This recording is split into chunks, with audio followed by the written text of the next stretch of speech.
Baik, terkait dengan pertanyaan bagaimana Islam memberikan aturan dan adab tentang penyembelihan, maka ada pesan Nabi yang paling utama, yakni innallaha katabal ihsana ala kulli syai' fa idza dzabhtum fa ahsinu dzabha, bahwa kita itu diperintahkan berbuat ihsan dalam segala sesuatu, termasuk dalam proses penyembelihan, maka sembelih dengan cara yang terbaik. Sembelih dengan cara yang terbaik itu artinya dia tidak menyiksa hewan, dilakukan dengan cara yang cepat, tepat, dan menghasilkan daging yang tentu berkualitas baik. Nah, pada perinciannya Nabi setidaknya memberikan beberapa aturan yang dinasihatkan pada para sahabat. Pertama, misalnya memastikan ketika hewan itu disembelih, dia tidak melihat proses penyembelihan hewan yang lain, maka biasanya ketika dia sembelih kemudian ditutup dengan tirai agar hewan yang lain tidak melihat dia ketika disembelih. Kemudian dalam proses menajamkan pisau, jadi dalam riwayat Ibnu Majah itu Ibnu Abbas pernah lihat seorang laki-laki yang ngasah pisau di depan kambing yang sedang disembelih, maka Nabi menegurnya, jangan kamu mematikan kambing itu berkali-kali, yakni kita mengasah pisau di depan kambing yang disembelih.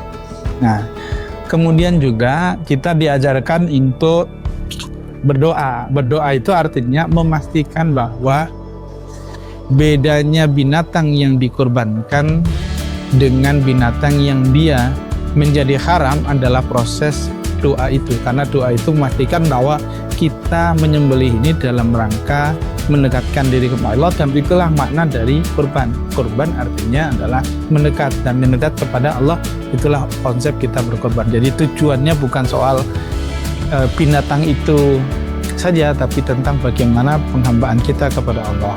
Nah, terakhir dalam konteks penyembelihan kurban secara umum kemudian diberikan pedoman bagaimana menyembelihnya itu harus dengan cara yang cepat, maka tajamkan betul pisau. Kita nggak boleh pakai katu, nggak boleh pakai tulang, sesuatu yang tumpul. Jadi pastikan pisau itu tajam. Kalaupun ada tambahannya dari riwayat Ibnu Majah, Nabi itu pernah ketika menyembelih menghadapkan kambing itu ke arah kiblat. Karena itu beberapa ulama ada mensunahkan ketika menyembelih kambing atau sapi atau unta itu dihadapkan ke arah kiblat. Meskipun riwayat ini diberikan catatan karena ternyata beberapa binatang itu kadang disembelihnya tidak dengan cara dirobohkan. Misalnya unta itu kadang dia disembelih dengan keadaan berdiri, maka tidak bisa dipersoalkan. Dia kan nggak ngadep kiblat robohnya. Nah, karena itu kemudian para ulama memberikan catatan. Nah, karena inilah bagian dari tata cara yang dilakukan Nabi dalam konsep menyembelih kambing. Adapun soal bagaimana merobohkannya, pada prinsipnya yang penting tidak menyiksa, dan Nabi ternyata pernah menyembelih kambing itu sendirian. Nah, kita kadang-kadang menyembelih kambing itu kan satu kambing yang megang kakinya, megang badannya banyak orang. Nabi itu menyembelihnya sendirian. Kakinya ditaruh di rusuknya, kemudian tangan kirinya pegang kepalanya, tangan kanannya menyembelih.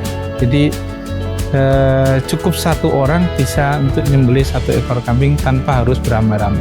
Sebenarnya itu bagian dari cara juga untuk tidak bikin kambing atau hewan kurban itu stres.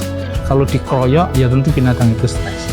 Nah, itu saya kira bagian dari cara Islam memberikan kenyamanan pada hewan yang akan disembelih.